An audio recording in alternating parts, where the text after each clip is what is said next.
The Minnesota Department of Revenue estimates property taxes across the state are going up 7% this year. That is nearly $1 billion. And another tax issue that's being looked at: should Minnesotans join the federal government in having no taxes on tips and overtime? Joining me is the GOP Deputy Minority Leader of the Minnesota Senate, Senator Michael Kruen. Thank you so much for coming on. Thanks for having me. All right, you have written a bill that talks about capping property taxes at the rate of inflation. So we have a graphic on that. That would be about 2.6%, current rate of inflation here. Right now, taxes are going to be going up 6.9%. How can you do that? Because I know municipalities are definitely rely on that money. Well, the first thing we have to do is stop putting mandates on our cities and counties. So that's the first thing you do.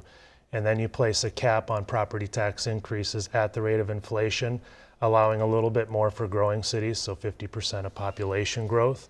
And if a city or county needs to go above that, then they need to go to the voters and they need to sell that to the voters, and then the voters get the final decision. All right. You mentioned to me before the show that in Blaine, where you live, it's gone up 15%, 15%, and 10% over 3 years. And Blaine is a diverse community.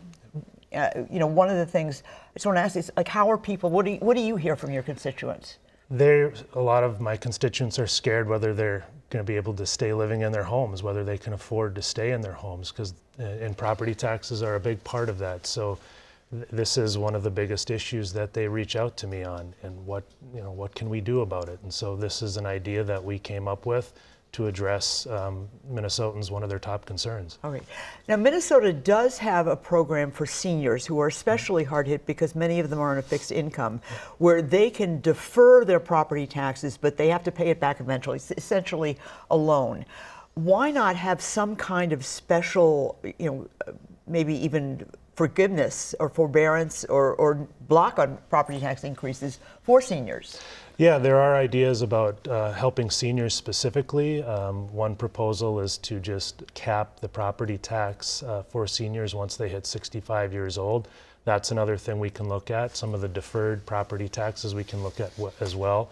And also for our disabled veterans, there's a program that needs to be adjusted for them as well. Or how about putting your proposal with the 2.9% inflation cap just for seniors? Well, that I would like to see it apply across the board for everything, but as we get into negotiations, everything will be on the table.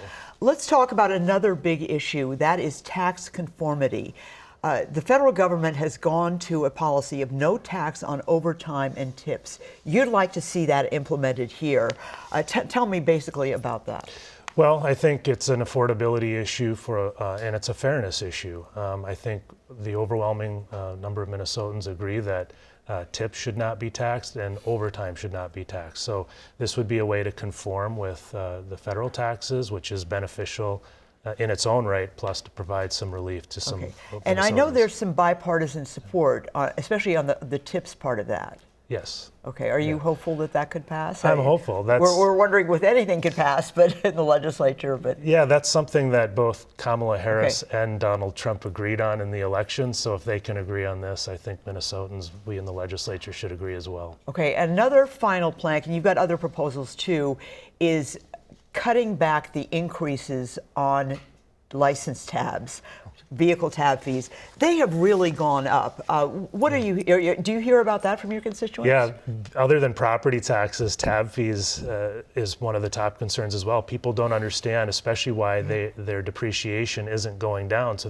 they're used to their tab fees going down year after year, and that just isn't happening. All right, and just quickly, I know Minnesota has projected now a $3.7 billion surplus, which is $1.3 billion more than they had been expecting.